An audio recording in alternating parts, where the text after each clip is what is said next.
Mi nombre es Fernando Antonio Herrera Martínez, soy el consejero presidente del Consejo General del Instituto Estatal Electoral desde noviembre de 2006 a la fecha, y el nombramiento está hasta noviembre de 2015.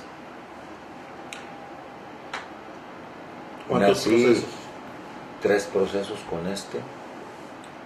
Nací en Delicias, un 19 de julio del año 56, en un barrio del Poniente, donde a escasos 70, 80 metros estaba ubicada la zona roja. Inclusive esta se extendía y alcanzaba con algunos negocios propios del tema, partes muy cercanas a la casa en donde nosotros vivíamos. A mí me toca nacer en la casa de la bisabuela. Mi mamá había quedado huérfana a los 7 años, así que en realidad la cría su abuela, y es ahí en donde a mí me toca nacer, en un lado de lo que en Delicias se conoce como el Santuario de Guadalupe, por la calle Tercera, enfrente de la plaza, hoy llamada Plaza del Santuario. Y 3 años y medio, casi 4, después de que yo nací, mi mamá se junta con un hombre que, al momento de tener que entrar yo a la primaria, simple y sencillamente deciden el camino fácil, y en lugar de ir por mi acta ahí en el registro civil en Delicias, en donde estaba registrado como hijo natural, pues deciden viajar al vecino municipio de Rosales y registrarme de nuevo, diciendo que nací en Delicias, tal y como dice el acta, nacido en Delicias, pero registrado en Rosales. Y esto ocurre ya en 1963. Entonces entro a la primaria estrenando apellido, Herrera, y tengo una niñez común, con mucha pobreza, pero al fin y al cabo llena de juegos, en medio de tierras sin pavimento, en medio de calles sin pavimento, y una niñez verdaderamente normal. Empiezan en mí las inquietudes entre los 9 y los 10 años, porque están grabados en la mente recuerdos de que yo no pertenezco a esa familia. Y lo que me costó decirle papá, como lo llamo hoy todavía, pues a mi padre, porque al final de cuentas es el que me crió. Y efectivamente me costó en aquel tiempo, pues porque siendo un niño que iba a cumplir 4 años, no resultaba ya tan fácil hacerlo. Pero la mamá de él, mi nueva abuela, se encargó a punta de nalgadas de hacerme decirle papá. Cuando yo empiezo a recordar estas cosas y empiezo a tener un poco de conciencia dentro de esa transición entre la niñez a la adolescencia, empiezo a enfrentarme con mi papá, o como yo lo llamaba en aquel entonces, mi padrastro. Y en estos enfrentamientos hay entradas y salidas de casa, a veces corrido, a veces ¿Con su abuelita, sí? a veces de motu propio. No, normalmente yo arrancaba a la casa de mi madrina, hermana de mi mamá, o a la casa de mis tíos, hermanos de mi mamá, y siempre encontraba en dónde refugiarme. Y luego volvías a la casa una vez que mamá iba por ti. Estos desacuerdos se dan durante aproximadamente 4 o 5 años, cuando terminando la secundaria, en junio del año 71, decido yo salir definitivamente de casa. Y me fui por 3 años, 3 meses, en donde pues tuve oportunidad de conocer lo que es verdaderamente la vida. ¿A dónde fue? Lo que cuesta ganarse un peso, lo que cuesta y vale comer de un bote de basura, lo que cuesta y vale dormir en una plaza pública o en la ergástula municipal de cualquier ciudad por andar de vago y desconocido y durmiendo en las bancas de la plaza, pues te llevan a la cárcel, ¿no? Que es lo mismo que decir ergástula. Y mi primer viaje empieza rumbo a la Ciudad de México, en donde permanezco alrededor de 7 meses y llego allá de puro aventón. Luego pues recorro algunos lugares de la República, en el carguero, en los trailers, con el gordo, de muchas maneras, y logro brincar de mojado a los Estados Unidos en noviembre del 73, casi pues 2 años y algo después de haber salido. En México trabajé en Villa de las Flores, en el fraccionamiento Prados, en el fraccionamiento Herradura, acá por el rumbo del hipódromo, los primeros 2 por el rumbo de la Basílica, siempre como ayudante de albañil, y en Herradura como ayudante de carpintero. Ya te has de imaginar las loqueras con lo que le llaman la mancha, o con los menjurjes que se utilizan para darle acabado a las puertas. Y luego, para acabarla de amolar, me toca vivir en una vecindad de esas de renta congelada por Santa María de la Ribera, precisamente en las calles de México-Tacuba y la que pasa para Chapultepec.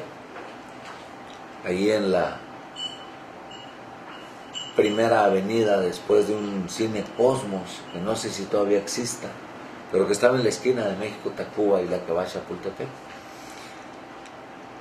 Y ahí los que vivían, puros vecinos, pues todos eran de bolsa de resistol, de bote de tinta fuerte, los menos de alguna otra droga más cara, y había que pasar entre ellos y salir de entre ellos, tanto para dormir como para salir a trabajar.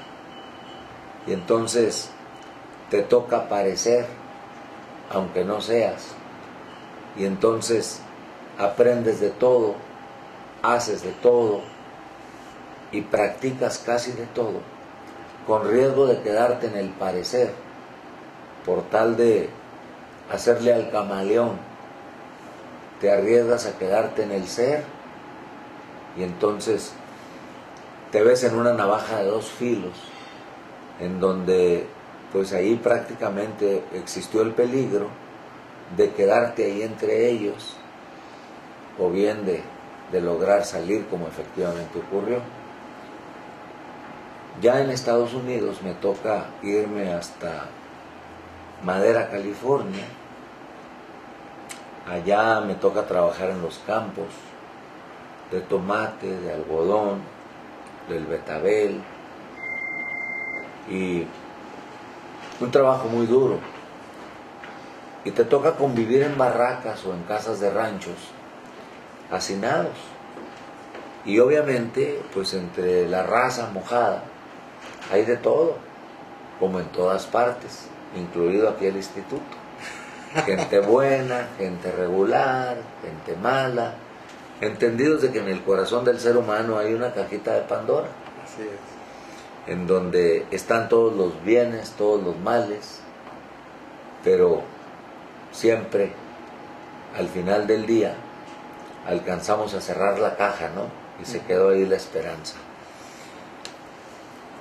Allá también había que convivir con mucha gente metida en drogas, con mucha gente metida en situaciones de veras de verdadera pobreza que los llevaban a conformar una especie de pandillas, y que a quienes trabajábamos nos cobraban $1 por entrar y salir de nuestros lugares. Y mientras era el dólar, pues todos lo pagábamos. Pero ya cuando querían más, y como nosotros éramos más, pues nos tocaba enfrentarlos. Y obviamente pues los apabullábamos porque éramos demasiados los trabajadores, y ellos eran pandillas de 12, 15. Y nuestro interés de pagar el dólar no era por temor, sino porque, en primer lugar, pues no calentaba ese lugar como para que llegara la policía y luego detrás de ellos la migra, ¿no? Sí. Y en segundo lugar, pues no era tanto como para negárselos a final del día, evitando el pleito. Sí, sí. Era más. Nosotros vivíamos al fondo de la barraca, y era usual que se metiera uno que otro arriesgado a querer bolsear a algún trabajador. Por lo tanto, era usual despertar abruptamente y sacar a aquel intruso, pues ahora sí que a patadas, ¿no? Empellones o hasta golpes, según como anduviera. Si andaba muy perdido, pues con un empujón bastaba. Pero si andaba a medias y te daba pelea, pues a lo mejor a veces había que levantar a otro para entre dos, con el menor daño posible, echarlo fuera, insisto, para no calentar el lugar. Así pasó hasta junio de 2004, entre Madera, Salinas, Fresno, toda esa región de sembradíos, como nómadas en los campos, allá le dicen el field. Entonces, de repente nos cae la migra, 4 de la mañana, y yo que usaba el pelo hasta las axilas, pues nomás sentí que alguien me jaló del pelo. En una reacción más instintiva de defensa que consciente, pues manoteas, y en esa manoteada me toca que sale un poco de sangre de la nariz de un oficial de migración. Así me fue, obviamente, así me fue. Nos llevan ahí al lugar de concentración de mojados y me separan y me llevan a juicio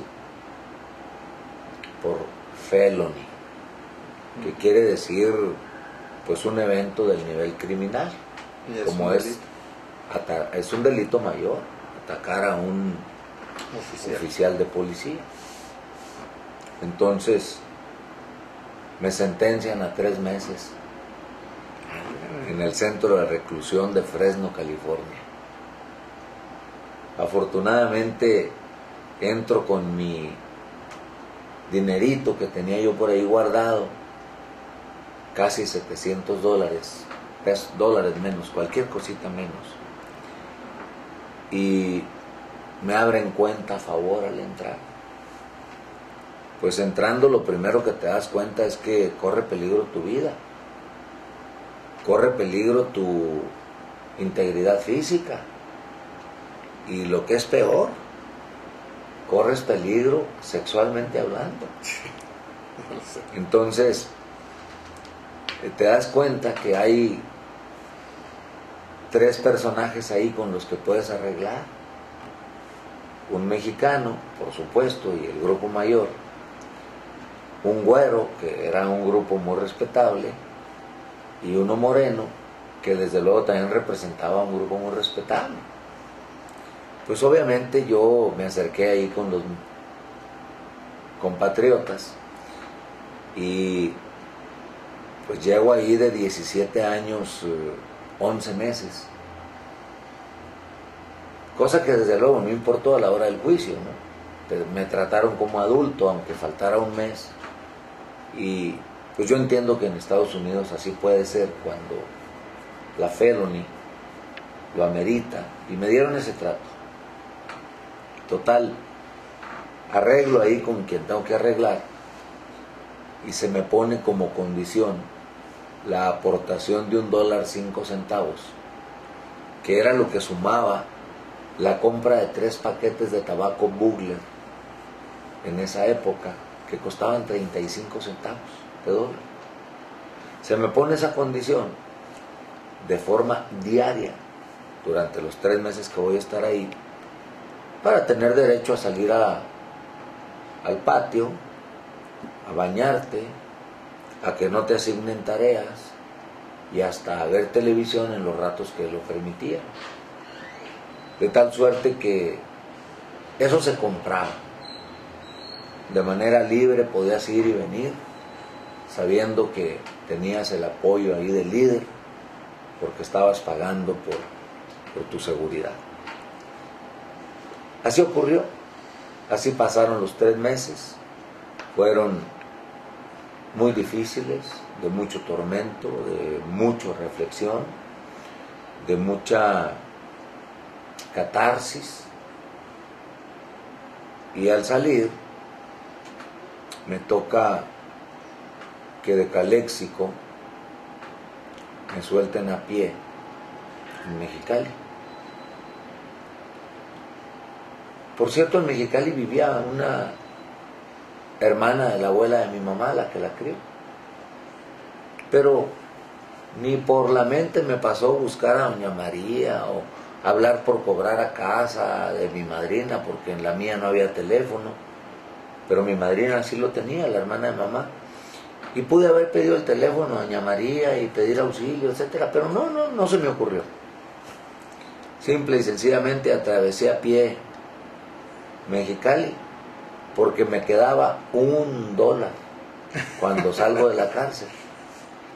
Y es que cometí un error de principiante cuando, al asignarme la cuota de $1.05 diarios en tabaco, pues yo pedía otra cosa, fuera un panecillo, fuera un dulce, un chocolate, de lo cual obviamente se percatan.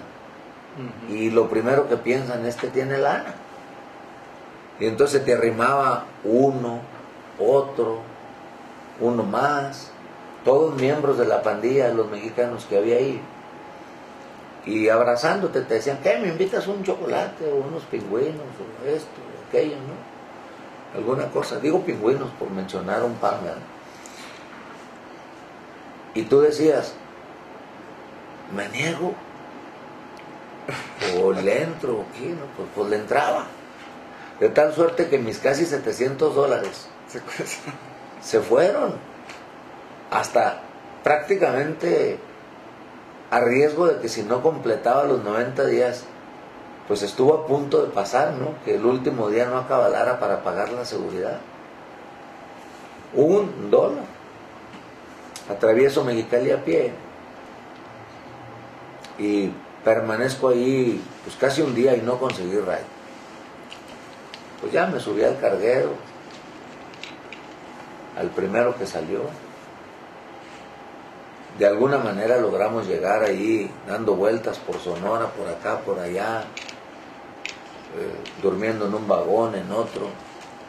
Logramos llegar a Mochis. Y luego ya nos subimos en el Chihuahua del Pacífico y logramos llegar a Chihuahua. Después del ferry, ¿no? Sí, claro. No, ¿cuál ferry? Pues yo estaba en Mochis. Sí, cierto. No tenía ninguna necesidad de ferry porque eso es de La Paz, según tengo entendido. Yo luego estaba bajando acá por la baja. Sí, yo entré por Sonora y bajé hasta Mochis. Y llego a Chihuahua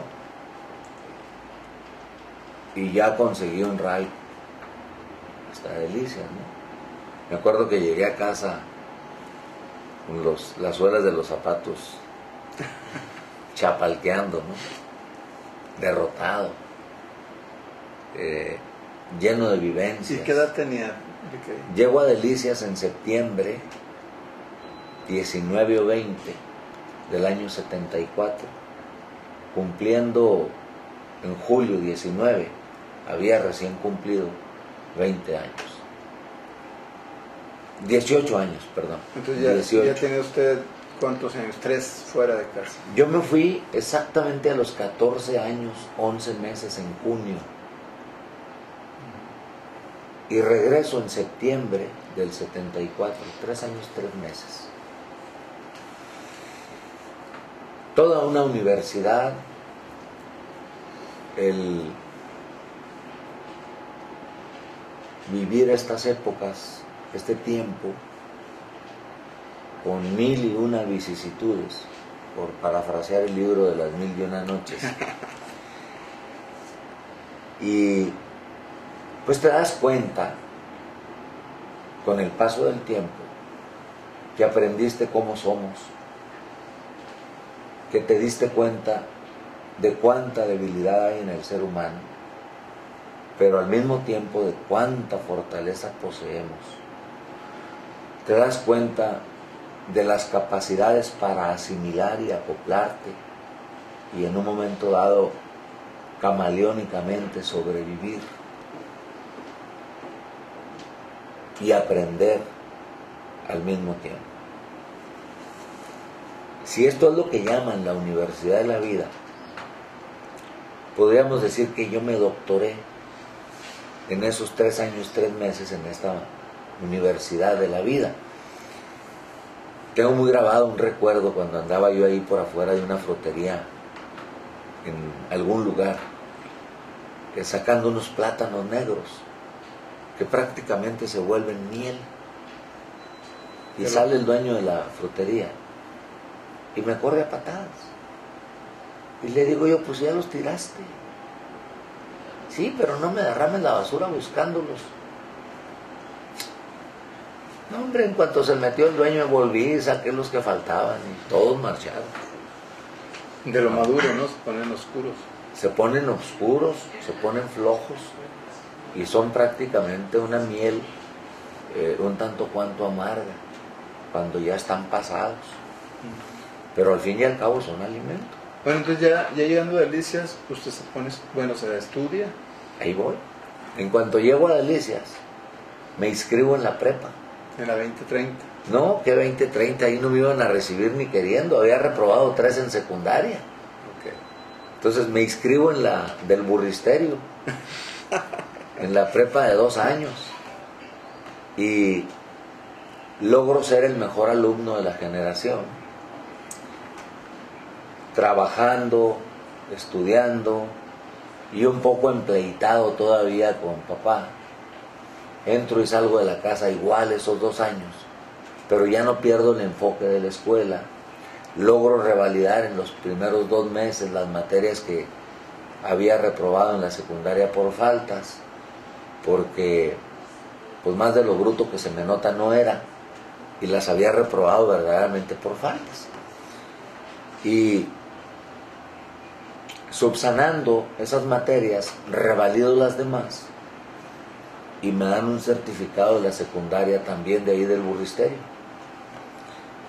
Y saco el certificado de prepa de ahí de la prepa del magisterio. Y entonces es cuando decido venir a Chihuahua ya en el 76. De 20 años exactamente llegué yo a la capital. Hago las 2 carreras de licenciatura en administración, de contador público. Pues con qué razón conoce al profe Granillo. Me gradúo de la carrera y titulo de la carrera de administrador.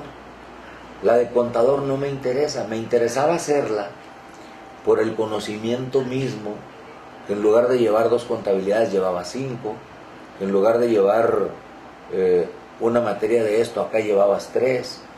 O sea, me interesaba mucho el conocimiento del contador público, pero mi panorama era abierto, más abierto que el del contador público. Entonces yo dije, hago las 2 carreras, pero pues me interesa tener el título de administrador. Pero ahí en los archivos está terminada perfectamente hasta 9º, como es la carrera de contador público.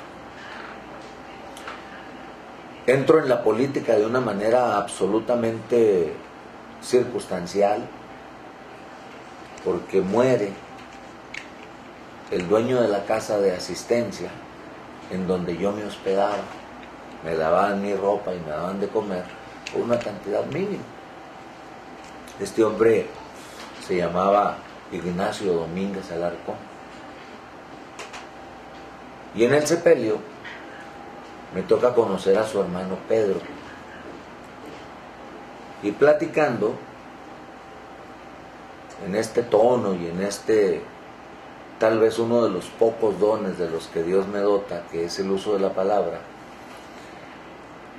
le llama la atención a Pedro y me invita a participar ahí en la Unión de Colonos en aquellos años del 76, junto con Rubén Beltrán, el profe Almanza, aquella gente de la CNOP que era Margarita Moreno Mena, después el profe Acosta, luego Fernando Abarca. En el PRI me parece que estaba el doctor Fausto Cavazos, luego Chilo Burrola, Chilo Burrola. En el municipal, ¿no? En el estatal estaba Mario de la Torre como presidente. Y entonces empiezo a entrar en política y me mandan a echarle engrudo a los postes, ¿no? Empezaba también por esos años su carrera de la política, el potrillo de Ojinaga. Tenía un año o dos de haber empezado Jorge Esteban Sandoval. Pues ahí éramos compañeros en las campañas, poniendo engrudo a los postes.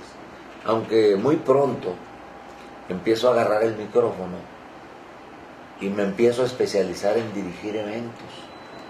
Tenía yo la capacidad de dirigir aquellos eventos, presentando al presidio al estilo antiguo, en orden de jerarquías, de memoria.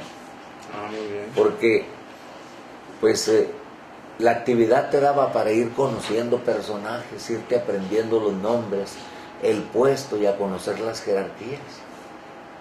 Sale Mario de la Torre, entra Paco Rodríguez Pérez y prácticamente Paco me agarra de su manejador de eventos. En aquellos años le llamaban pomposamente maestro de ceremonias. Yo siempre he pensado que se trata en realidad de un facilitador de que ocurra el programa, porque vas presentando número por número y propicias que efectivamente ocurra el programa. Pues ahí me estuve hasta 1992, estudiando, trabajando, haciendo cosas en el partido. El 4 de abril del 79 entro al gobierno del estado. ¿A qué área? Al área de archivos, en donde me toca ser archivista en el sótano de la silla de King Kong. En aquellos años todavía te dabas oportunidades, o se daba oportunidades el partido dominante de sacar gente comisionada, ¿no? O con permisos. Sí. Y obviamente, pues, en cuanto entré, luego de unos meses de trabajar en el archivo, allá en el sótano de la silla de King Kong, que ya no existe. Muy pronto me fui a las campañas y empecé a agarrar el micrófono en las campañas. Ahí permanecí hasta el 92, en donde acumulé la participación en 17 campañas. Sí, yo también trabajé muchas y de esas 17 campañas me tocó ser coordinador general, pues en algunas, entre ellas la de manera muy destacada, aunque no tenía el nombramiento, con Mague Moreno Mena en el 79, en el 80 con don Ramiro Cota, que era yo jefe de avanzadas, en el 82 con Juan Manuel Terrazas, de Guadacha, ahí sí me toca ser coordinador, en el 83 con Ernesto Torres García, me toca ser coordinador, de Jiménez. En el 85 me toca con el general Aguirre. En el distrito de En el 86, pues obviamente Fernando Baeza. Ahí nos vimos. Y así nos fuimos caminando en diferentes campañas, ¿no? Hasta llegar a 92, cuando era yo el secretario privado, el contestador de la correspondencia particular de Jesús Macías, que fue mi amigo hasta el final de sus días. Que también era su colega, ¿no? Además, y con mi amigo don Luis Fuentes Molinar y Rodallegas, que Cristian. nos hicimos extraordinarios amigos los tres, y con los dos conservo la amistad hasta la fecha, en ese nivel de extraordinaria. El 92, que pierde Macías, nos quedamos ahí 3 meses después de terminada la campaña, pues don Luis, Rodallegas y yo, pagando todas las cuentas que se habían quedado pendientes, y huérfanos absolutamente. Sí, la derrota es huérfana. El derrotado regreso a Delicias y encuentro el nicho de trabajo en 3 instituciones. El tecnológico primero el tecnológico de Delicias,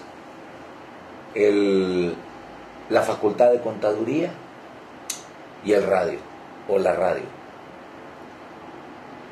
Empiezo en la radio y ahí me estoy hasta 2006, y obviamente como profesor en el tecnológico y en la Facultad de Conta. Se presenta en el 93 la oportunidad de hacer una maestría, en el 98 la oportunidad de empezar el doctorado. Ahí mismo en Conta. Aquí en Chihuahua. Pero en la Facultad de Conta de Delicias nos daban la oportunidad de venir a las clases a Chihuahua. Hago 12 materias del doctorado, que era prácticamente la carga académica, y lo pierdo porque en esos días se gradúan 3 de mis hijos y yo tenía que destinarle tiempo a la tesis, y o trabajaba para sacar a mis hijos de la carrera o la tesis, o hacía la tesis. Bueno, dejé ir la tesis y obviamente se pasaron los 5 años y no logré presentar la tesis para el doctorado. Precisamente el año 2012 someto a consideración del Consejo Técnico una carta con todas las materias que había cursado en el doctorado, y me reconocen 7 y me mandan a hacer 5 materias. Las hago, presento la tesis y finalmente obtengo el doctorado en administración en abril de 2012. Esto lo empecé desde 2011, para ser exactos. Lo empecé en enero del 2011 y lo termino en abril de 2012. O sea que hace cosa de un año. Que efectivamente logré la titulación con defensa de tesis, y pues ahí está el papelito, ¿no?, que ya dice doctor en administración.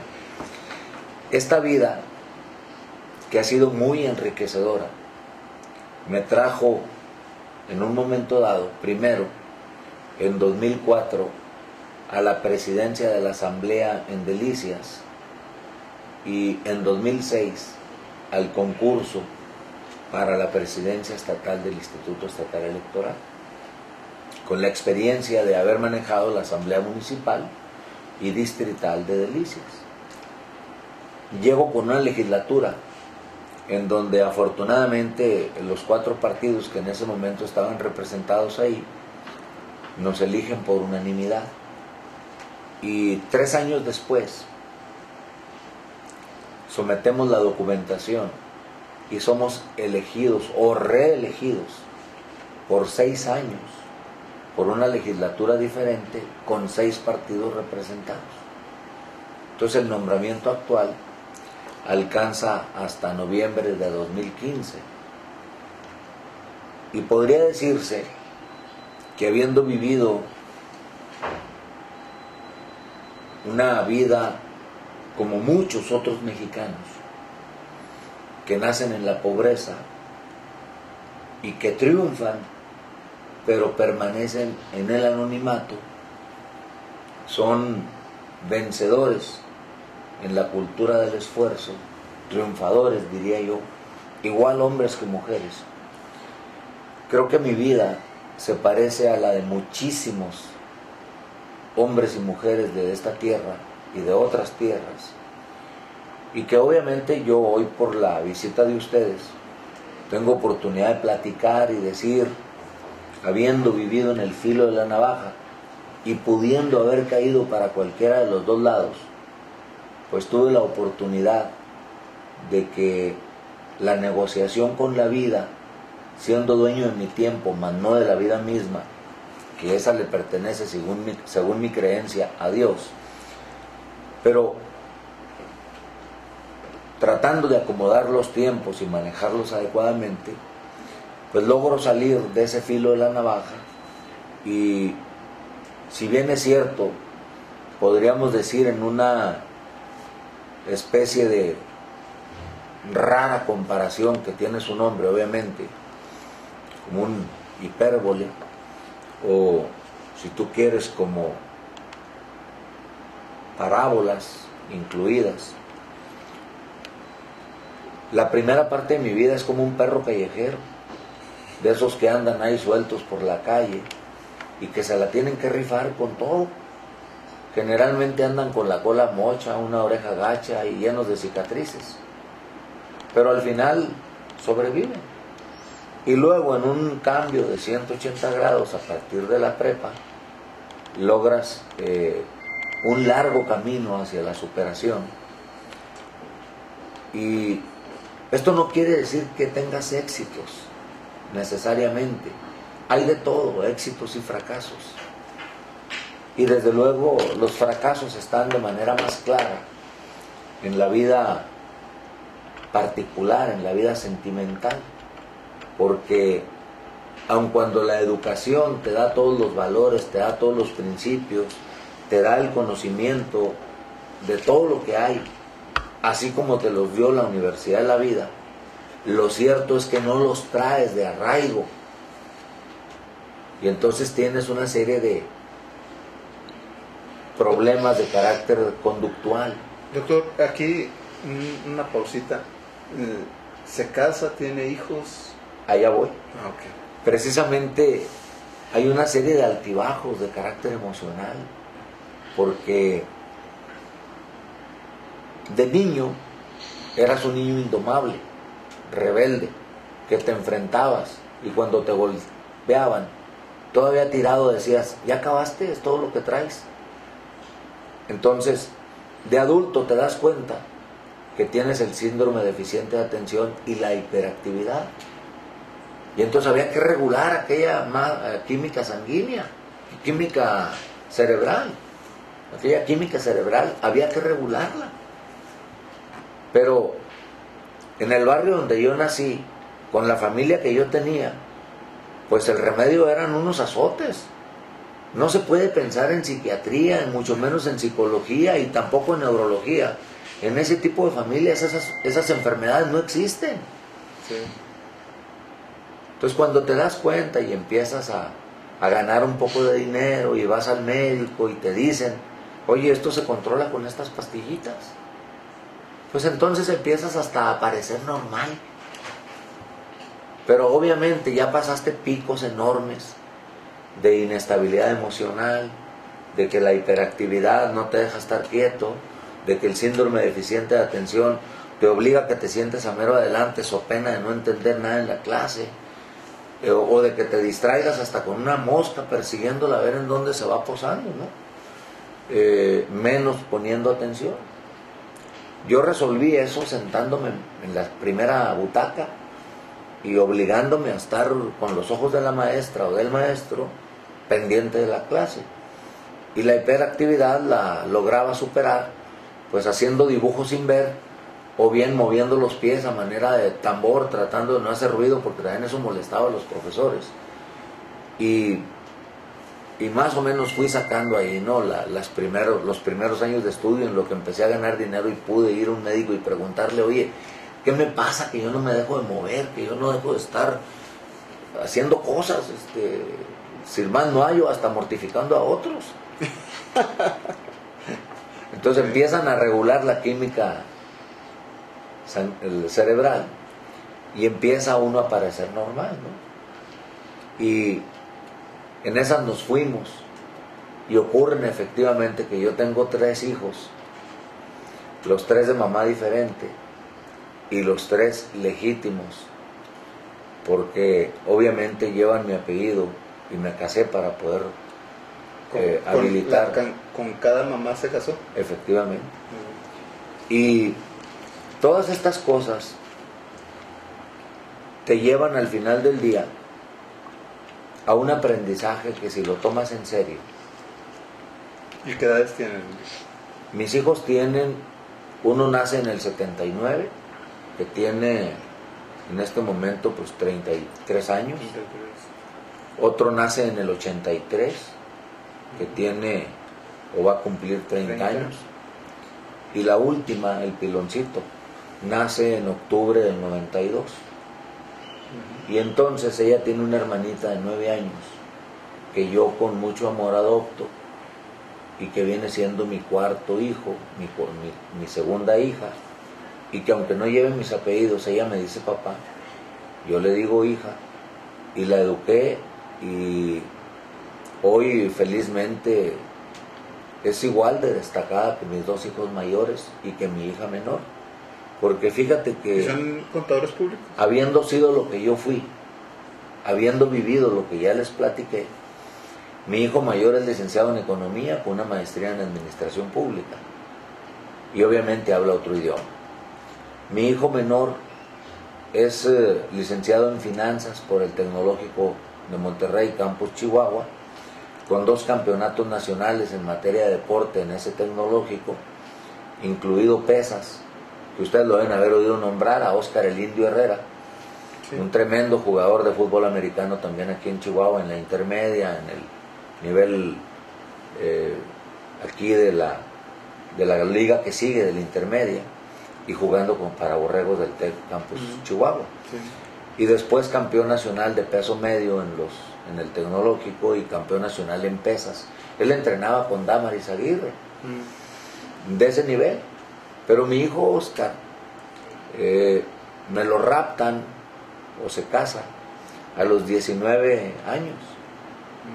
Sigue felizmente casado y es mamá de mi nieta mayor es papá de mi nieta mayor que tiene 10 años y felizmente casado. Ya casado termina la carrera, ya casado hace 2 maestrías, una en impuestos, otra en educación, y acaba de recibir el premio como el mejor profesor del Tecnológico Milenio aquí en Chihuahua. Mi hija adoptiva es licenciada en Relaciones en Monterrey, internacionales, y habla inglés, habla francés y habla italiano. Está en Colombia y es cabeza de una oficina chileno-canadiense que se dedica a la venta de software y de todo lo que se conoce como el outsourcing. Elba Patricia se llama. Y Fátima, mi pequeña hija, va a entrar a 7º semestre de la licenciatura en modas en la Ciudad de México y ya hizo su año en Canadá, cosa que no pude hacer con mis 2 varones, pero que hablan el idioma, pues a base de estudiar aquí en México el idioma. Lo pude hacer con las 2 mujeres, con sus años en Canadá. Además, la flaca, la adoptiva, tuvo oportunidad de ir a Francia también un año y estudiar el idioma a cabalidad, y que por cierto lo domina sin acento, al igual que el inglés. El italiano a lo mejor le notas un poco de acento. Entonces me ha ido muy bien con mis 4 hijos. Yo digo siempre que tengo 2 cenas y 2 cafés, porque en casa de las nueras hay café y en casa de las hijas habrá cena. Y digo habrá porque no se ha casado ninguna de las 2 mujeres, como sí lo han hecho mis 2 varones, en donde ya tengo 3 nietos. 3 nietos. 2 del mayor y una, la mayor, del hijo menor.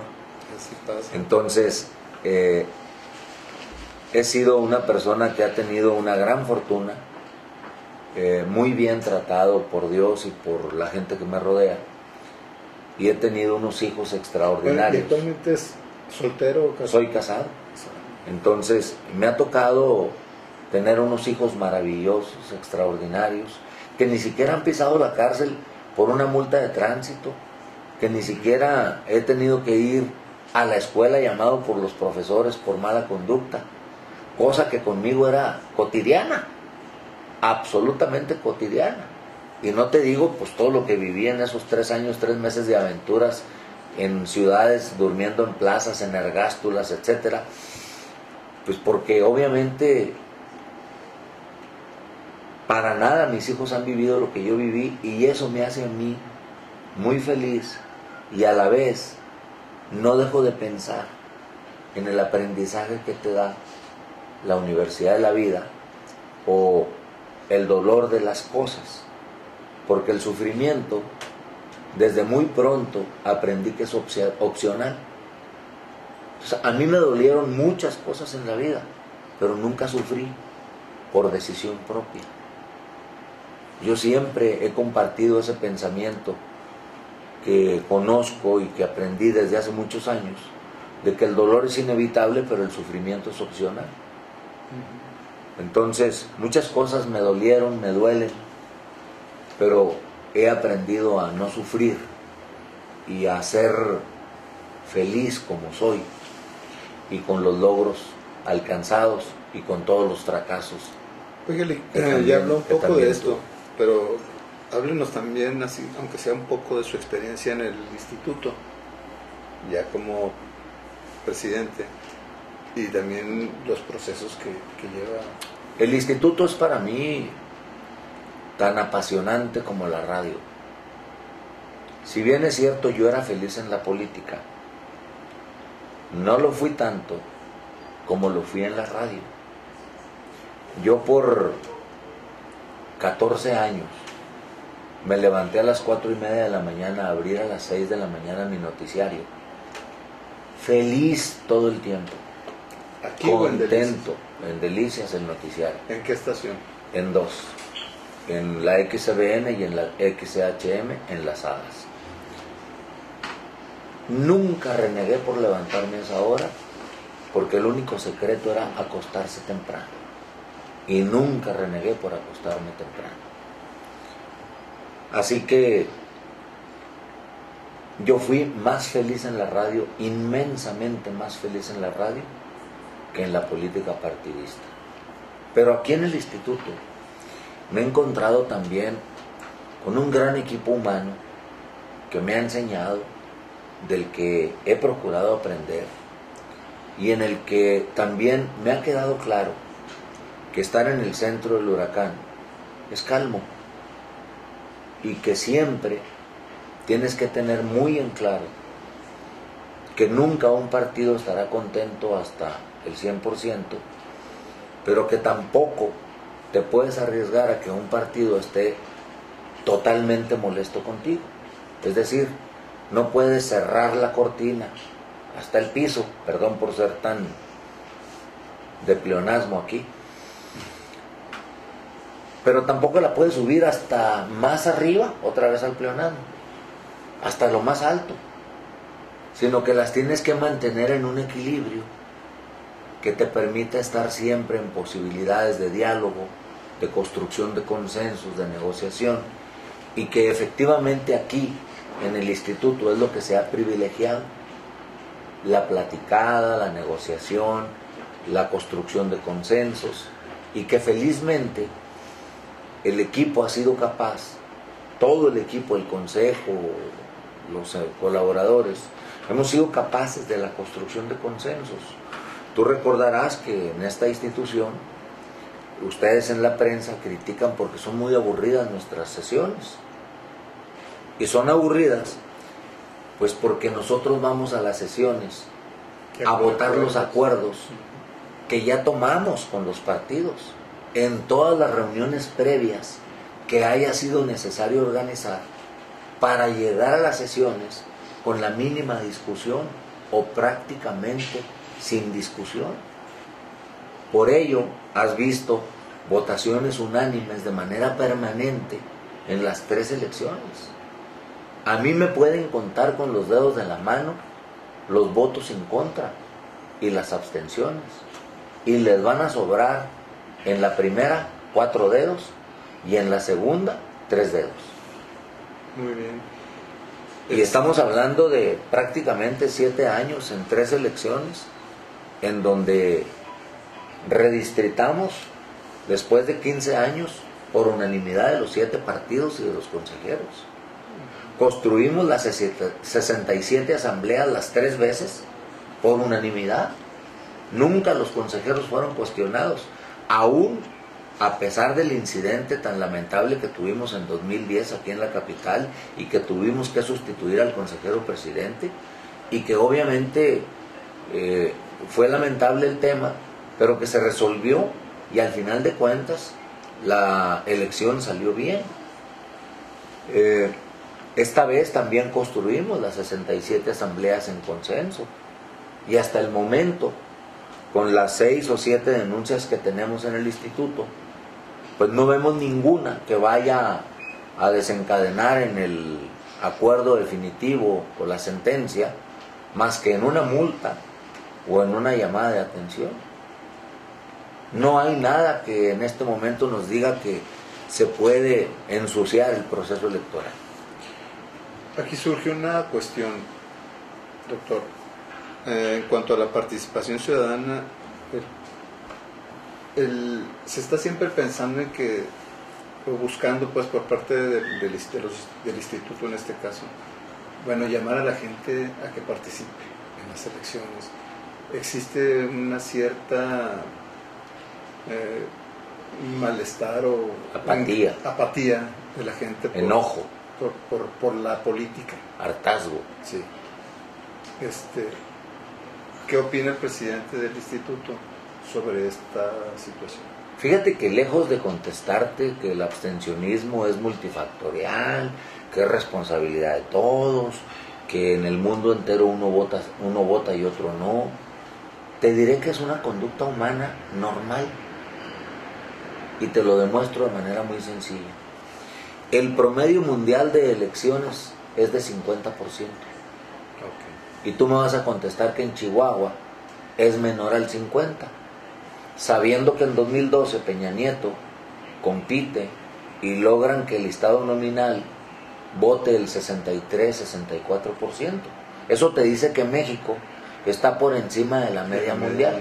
Y tú me podrías decir, oiga, pero Chihuahua está por debajo de la media mundial. Es cierto en números duros, pero es falso si tomas en cuenta el fenómeno migratorio, en donde, por ejemplo, en Juárez y en Chihuahua, habitantes contra padrón, en lógica pura, te deja clarísimo que el padrón es falso. Me explico. En Juárez viven, según INEGI, censo 2010, 1.333.000 habitantes. Pero hay empadronados 1.003.500. ¿Tú crees que hay 330.000 menores de 18 años en Juárez? Pues ahí. Te pongo el ejemplo todavía más claro.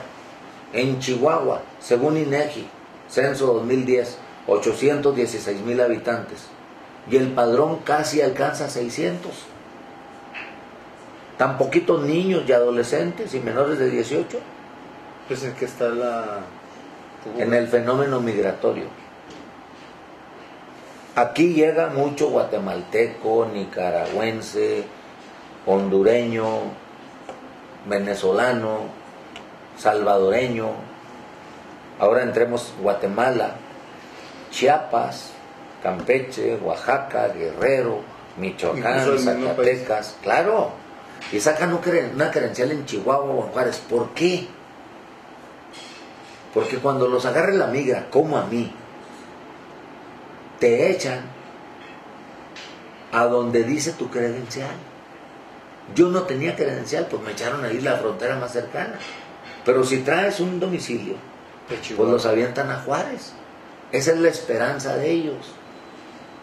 ¿Por qué quieren que los devuelvan a Juárez? Para volver a intentarlo y les quede más cerquita. Entonces, yo te aseguro que en Chihuahua,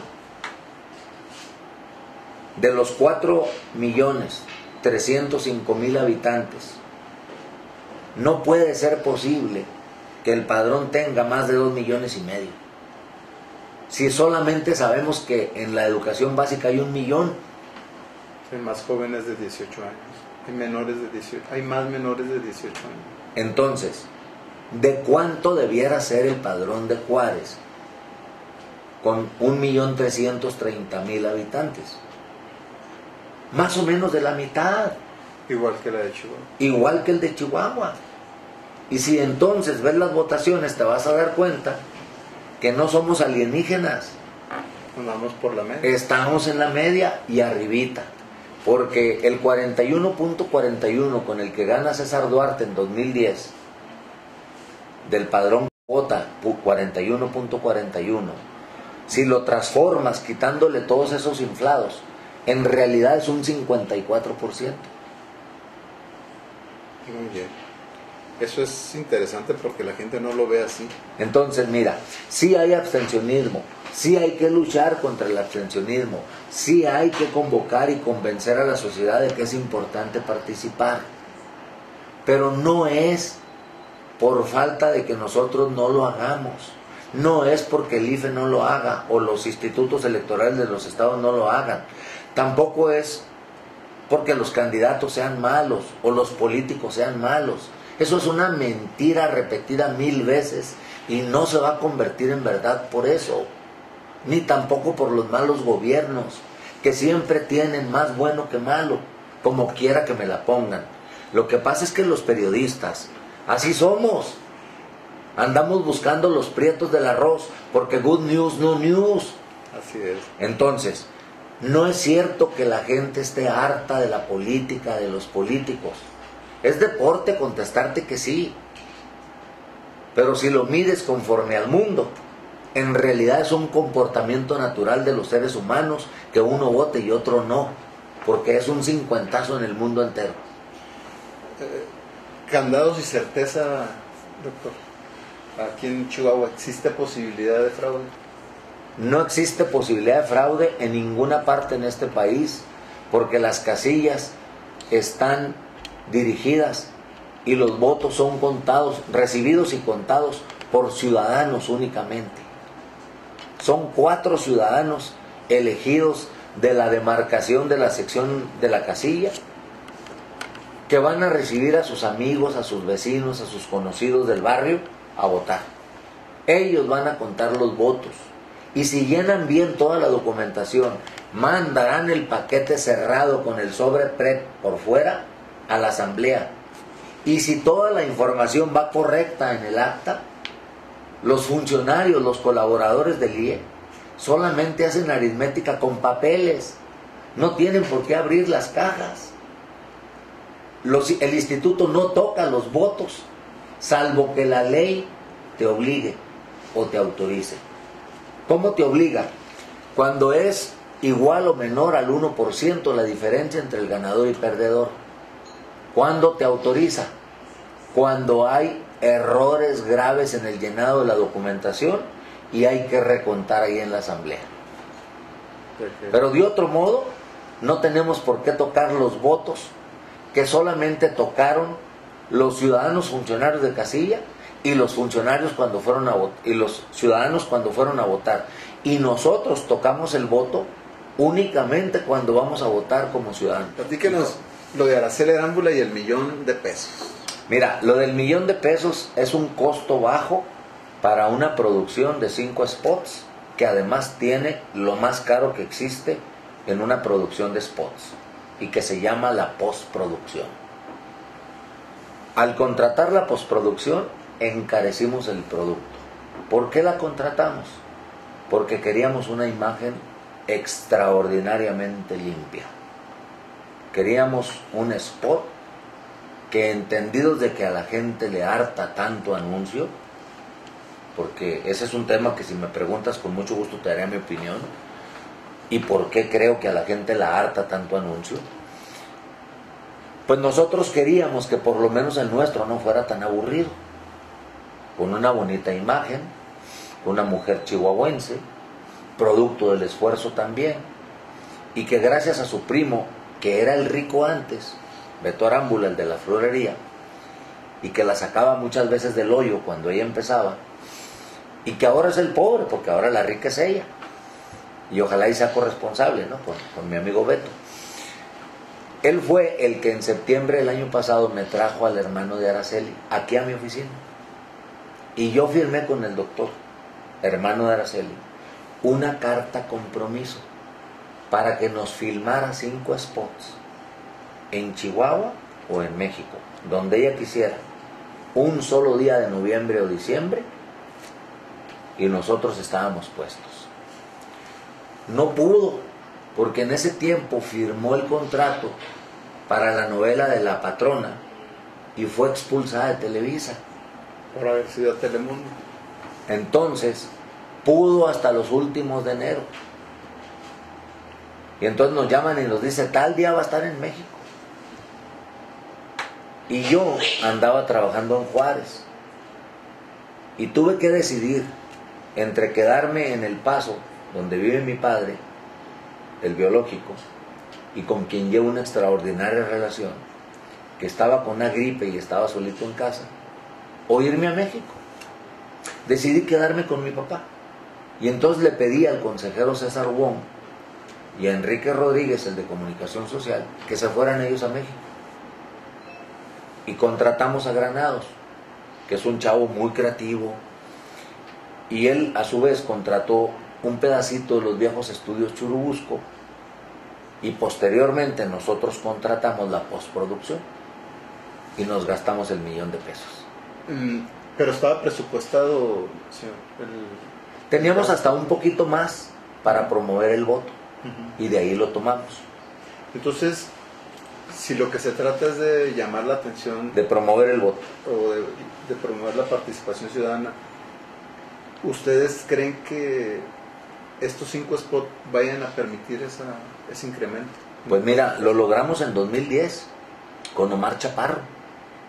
Si tú te recuerdas, en la elección de 2007 tuvimos un 37% de promedio estatal, y en 2010 tuvimos de 41.41.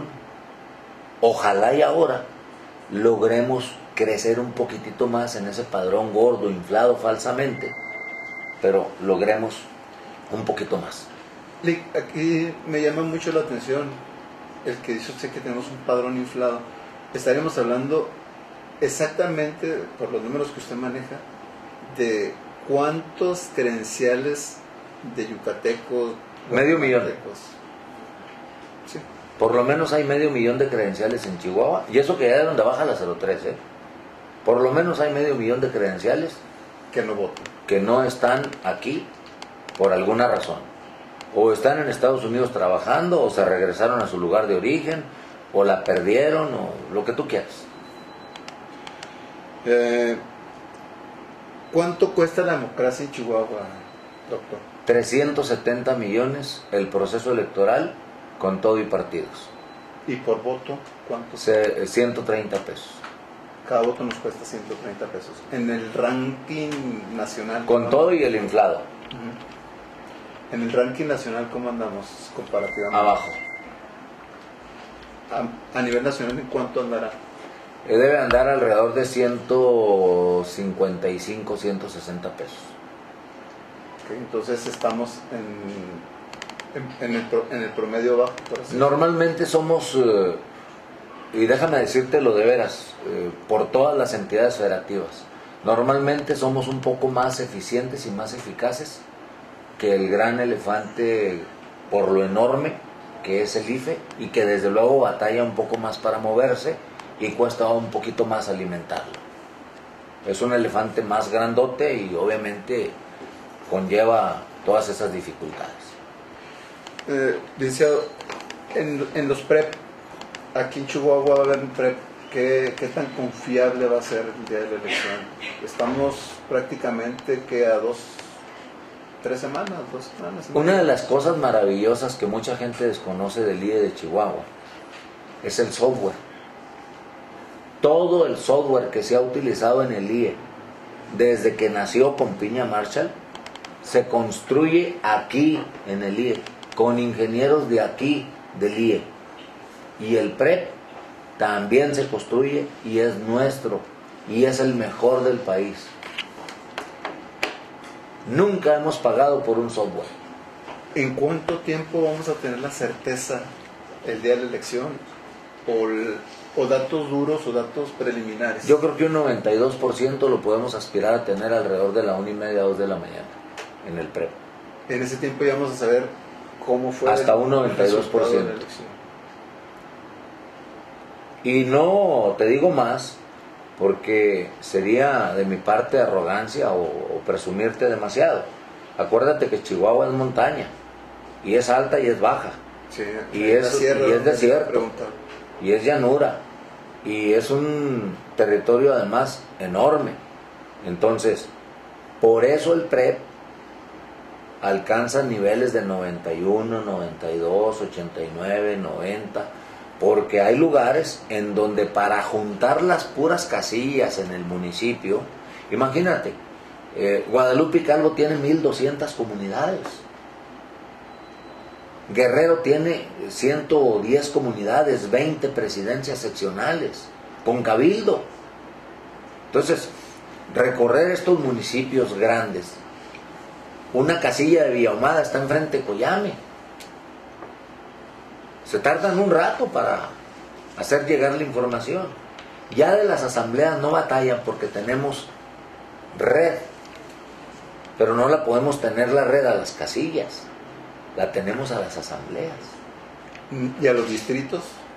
También la tenemos la red. Muy bien. A manera así de, porque a usted se le da mucho, díganme sus conclusiones de esta plática. De esta plática que estamos teniendo tú y yo. Sí. Bueno, pues me diste una encuerada, o me la di yo solo, y desde luego, pues yo no tengo absolutamente nada de lo que me quiera arrepentir, ni siquiera de los errores. He pedido perdón cuando he tenido que pedirlo, he pedido disculpas cuando las he tenido que pedir, y he aprendido a vivir, aunque me duela, sin sufrir.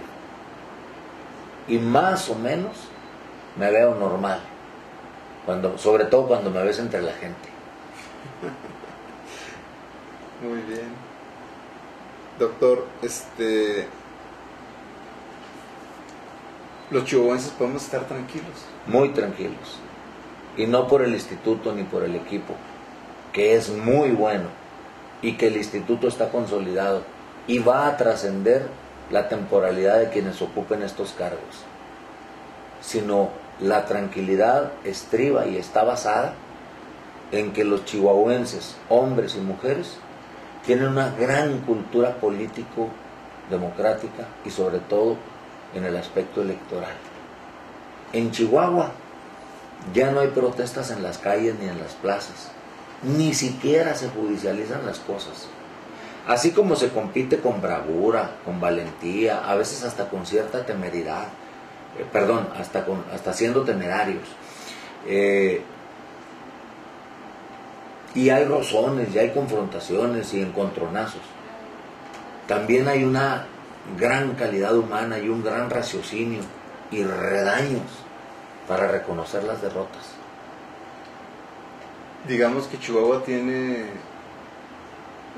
va un paso adelante con relación a otros estados en materia electoral. Te lo digo con estas palabras.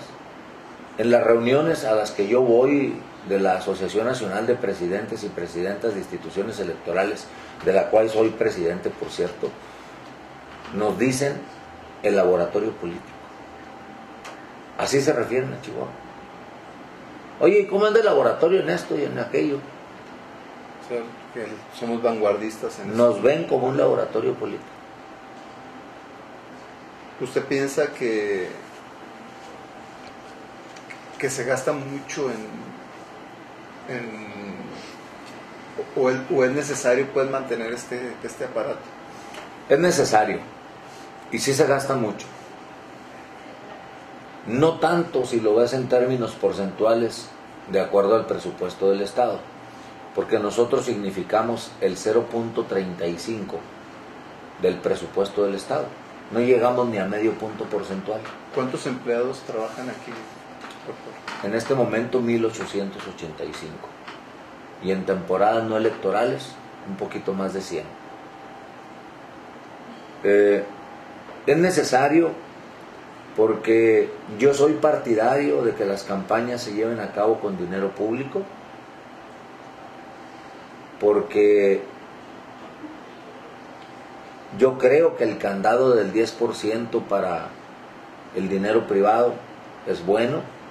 ¿Hay riesgo de que entre dinero de los grupos del crimen organizado? Todo lo que hacemos los seres humanos conlleva riesgos, absolutamente todo, hasta caminar conlleva el riesgo de que te caigas. En todas partes hay riesgos, y en todas las cosas hay riesgos si intervenimos los seres humanos. Obviamente están las tentaciones, hay las ofertas, hay las necesidades, y se pudieran dar. No se dan a ojos vista, ni en el escrutinio de la fiscalización, porque obligamos a la apertura de cuentas de cheques, en donde la factura tiene que estar respaldada por el cheque y fundamentada. Y cuando te abren fondos de caja chica, cada fondo de caja chica tiene que tener su respaldo de cada una de las notitas, así no cumplan con el requisito fiscal.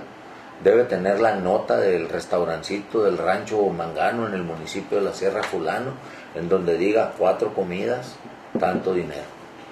Y fiscalizamos así. Si entra algún peso en efectivo y este es soltado en efectivo a alguien, a veces sería difícil saberlo, pero hoy en día es muy difícil manejar dinero en efectivo, sobre todo porque te detectan a través del IDE y sobre todo porque no lo puedes hacer con los bancos, y manejarse con dinero en efectivo hoy por hoy es peligroso. Ahí viene la pregunta, lo de Guadalupe Calvo, la seguridad, doctor. ¿Cómo va el día a subsanar esta situación con apoyo obviamente de las autoridades, ¿verdad? Pero ¿qué habríamos que hacer para...? A nosotros nos corresponde exclusivamente esperar a que el partido afectado reponga el candidato, lo sustituya. ¿Que tiene un plazo hasta...? No tiene plazo. Tiene plazo. Lo vamos a esperar hasta el día que lo vengan a sustituir. Y tampoco creo que ese partido tenga interés en andar empujando a la viuda para que les entregue el acta de nacimiento lo más pronto posible y sustituirlo también muy rápido. O sea, van a dejar que corran los 2-3 días naturalitos para que se haga el registro de la defunción, se emite el acta, etcétera, esas cosas, ¿no? A nosotros, por ese lado es lo que nos compete, porque el asunto no es electoral, ni afecta el aspecto electoral en particular. Nos afecta en lo electoral como afecta al comerciante, al médico, al boticario, al ciudadano, en la medida en que como sociedad nos lastima, que los rescoldos que quedan de inseguridad nos sigan haciendo este tipo de daños, como el cegarle la vida a personas mediante un secuestro. Todos reconocemos el avance que ha habido en seguridad, lo tenemos a los ojos, pero estos rescoldos, cual carbón vivo, pues nos siguen quemando a todos, nos lastiman y nos duelen, pero no es electoral. Ahora, tampoco se podría considerar escandaloso cuando es un hecho en un municipio serrano y están en competencia 67 alcaldías. Es que sería escandaloso en donde quiera que pase. Pero me refiero a esto. ¿Ha habido más solicitudes de seguridad? No. ¿Nadie? Una sola después del hecho, 5 anteriores. Pues tenemos 6 solicitudes. Solamente. 3 del PRI, una del PAN, una del PANAL y una del Verde. Aquí en Chihuahua está el PRI. Aquí en Chihuahua hay 3. El PRI, el PT, no, el PAN y qué otro partido. El PRI y el PAN. Son los únicos que tienen. En Chihuahua. Y son 3 candidatos. Muy Diputados, candidatos a diputados, ¿no? Sí, claro. También solicitaron. Hay dos. ¿Y en quién se apoyaría en este caso el IE para otorgar esa seguridad? En el Consejo Estatal de Seguridad, pero en donde están los 3 órdenes de gobierno. ¿Sería cualquier nivel de gobierno, federal, estatal, municipal? Ellos en el Consejo son un solo órgano, okay, representado por los 3 órdenes de gobierno, y a nadie se le niega la seguridad. ¿Por qué no lo estandarizamos para todos? Pues porque dejaríamos sin protección a la población, y eso sería absolutamente injusto. El candidato de Guadalupe, tenemos que hacerlo a petición de parte. El de Guadalupe Calvo, señor, nunca solicitó. No solamente no solicitó, ni siquiera nos dijo jamás algo que nos hiciera pensar que él tuviera alguna creencia de algo. Y vino varias veces aquí, sí, a preguntar dudas, a cuestionar alguna cosa, etc. O iba con la asamblea allá en Guadalupe Calvo y luego ya nos hacían la pregunta por el sistema que tenemos y le contestábamos sus dudas. Muy bien. A los candidatos que vienen aquí los recibimos. Generalmente vienen a preguntar dudas de cómo puedo organizar este evento, cómo puedo hacer esto, cómo puedo hacer aquello, sin violar la ley. Señor, una pregunta ya, porque obviamente nosotros tenemos entrevistas adelantadas o tenemos entrevistas. ¿Publicarlo a usted un poco antes del proceso electoral no le afecta? No lo sé. Yo creo que eso, como no lo convenimos, lo podría yo dejar a criterio de ustedes. Yo le pregunto si me piden mi opinión, yo les diría pasando la elección. Pero no es desde luego un requisito que yo pondría.